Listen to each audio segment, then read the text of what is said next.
Welcome to another segment of Lore You Should Know. I am Greg Tito, and I am joined by Wes Schneider. Hi, Wes. Hey, how's it going?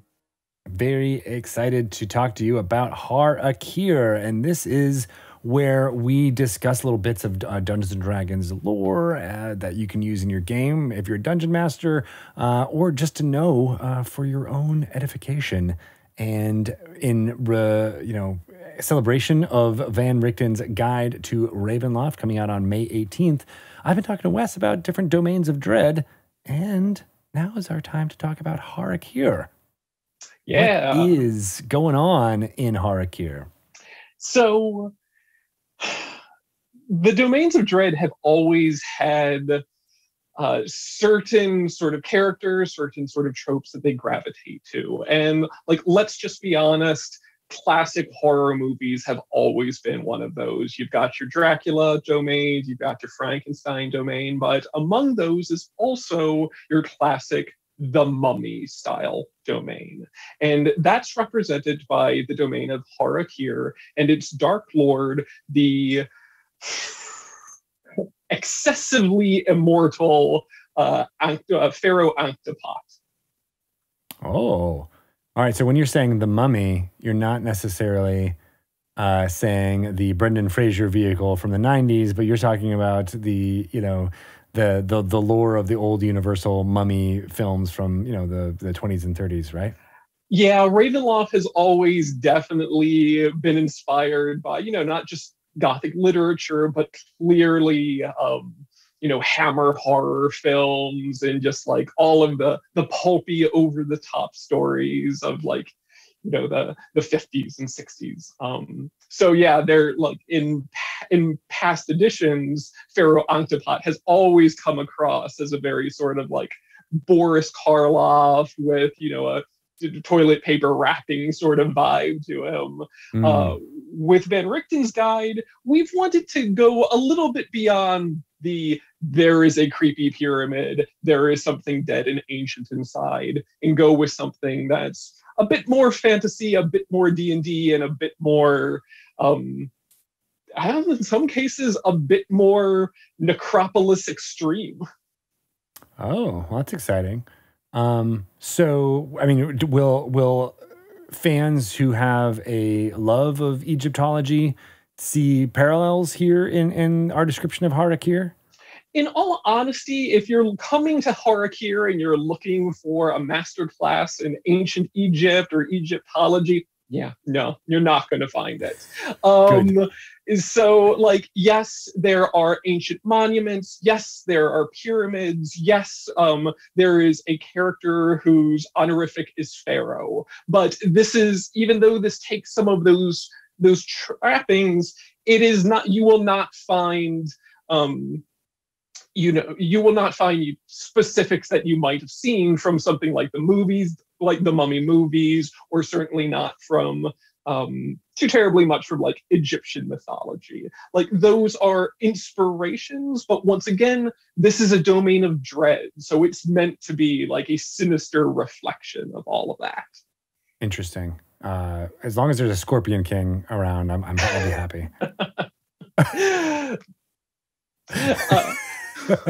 Just let that we'll see. Buy the book and find out.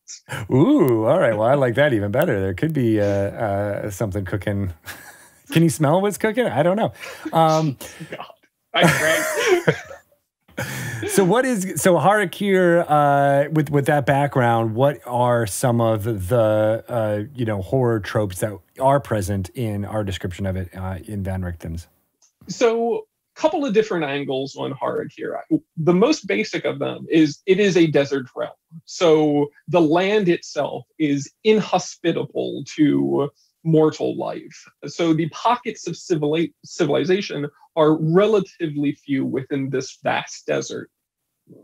Beyond the desert itself, there are also these these constant sandstorms, predatory natural creature, but even more than this is the fact that the head of the the ruler of the domain and the Dark Lord, Pharaoh Octopot, is undead and is known to be immortal. And that's something that, as part of the religions and the cultures of the domain, is somewhat honored, which means that many of the other undead, the other lesser mummies, a group called the Children of Octopot, who are like animal-headed mummies, these are all revered creatures that are also tyrants over the living in their own right. So it's almost more of a overt tyranny of this group, exerting control over the denizens of exactly. And at the same time, it's all caught up with the pantheistic religion of the domain, where it's a religion that Pharaoh Octopot, when he came to power in the domain, he destroyed the old gods of the culture and set up these new fake gods, because he himself, part of the reason that he's in Ravenloft at this point is because he betrayed the gods that he was a high priest of. Hijinks ensue that got him a spot in Ravenloft. But now, when he found a new land that was revering those deities, he worked to destroy them and created a new pantheon, largely with himself at the head. Which is not that dissimilar from a lot of what I know about Egyptian history, oddly enough, right? There were these pharaohs who came to power and either inserted themselves as gods or deities, or after time, try to shift entire, cultures in that way, right? Exactly. Part of this is also interesting because we play into the angle of Octopot as this immortal mummy. Yep, that seems like a good gig for a while, I guess, but Octopot is extremely old and has seen everything, has done everything, has seen this domain, knows the borders of it, knows the boundaries of it, and is still here. So part of his punishment from the gods that he blasphemed against is that they split up his soul into multiple parts. And now Octopot is trying to find the missing part of his soul. And that's part of the plot of the domain, but it's also something that we lean into for players and DMs, is what happens when you visit Harakir. How might you get involved in the search for Octopot's soul? And if you find it, is that a good thing? Is that a bad thing? Does that put you in, his bring his attention to you? And then what happens if Octopot does get his soul back? Is he freed? Does that lead to other stories, etc.? When in the timeline was his soul broken up? Was it when he first became Dark Lord, or did it happen over time? That's part of his punishment. Every one of the Dark Lords throughout Van Richten's Guide doesn't just tell you the story of how the Dark Lord came into being, but it also talks about their powers, their dominion. But there's a section for each Dark Lord that expressly talks about how are they tormented. Like, the Dark Lords of Ravenloft are all fundamentally prisoners. No one's having a great time as Dark Lord.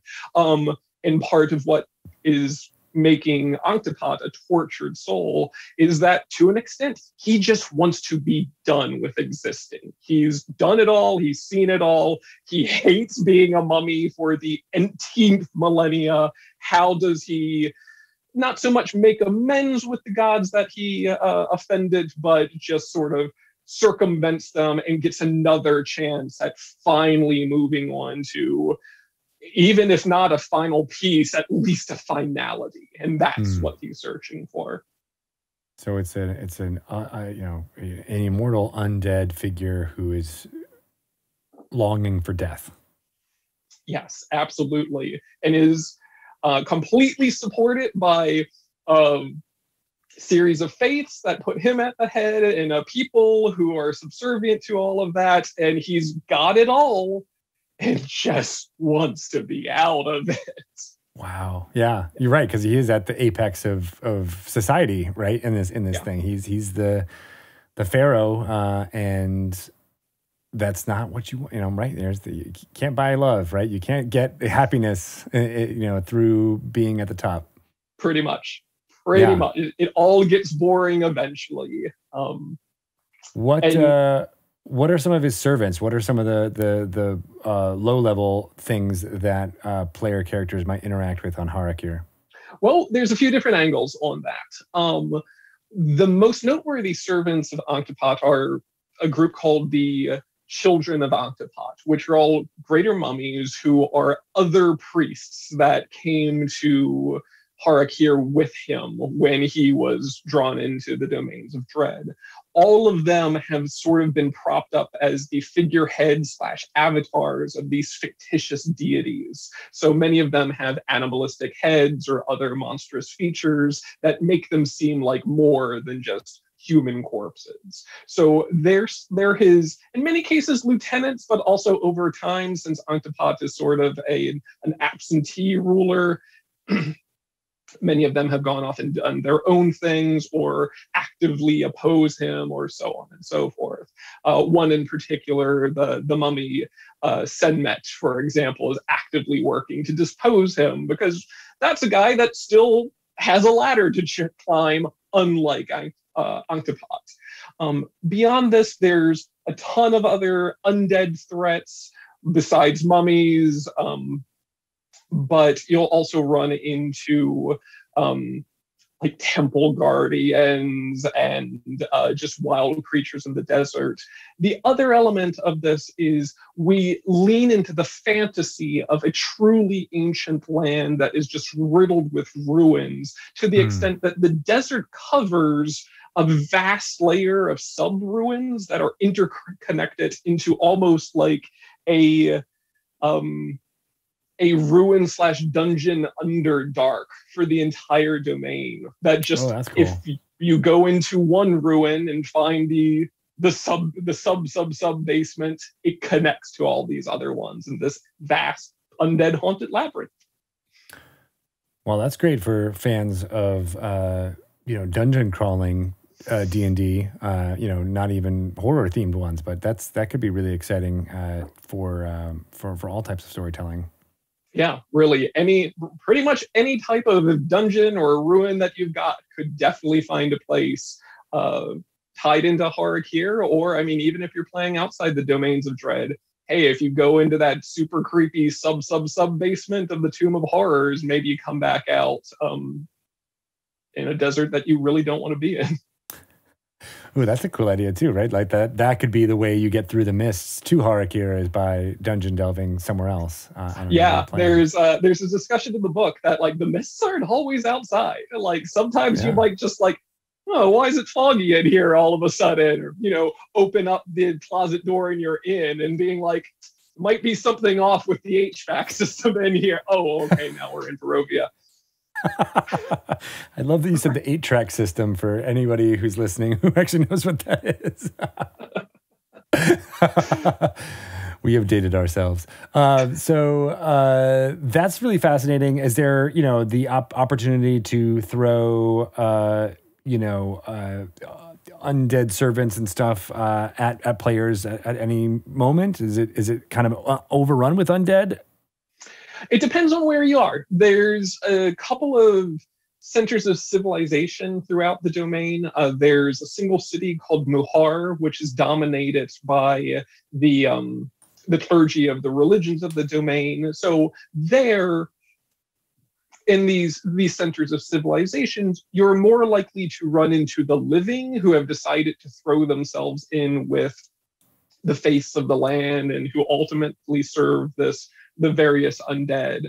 But as you go out, if you decide that you want to engage in, tomb robbing or exploration of these dungeons or hunting down Pharaoh Ankh-Tophat's soul or dealing with any of the other dozens of plot hooks that might come up in the course of exploring the domain, the farther from civilization you go, the more you get into the desert realms and whatnot, the more likely you're going to run into something that that can survive in this inhospitable land, but that often means that it's actually dead. Lots of possibilities there for sure. Then what happens if the different parts of the soul do get collected? Do you go into that in the book? Yes.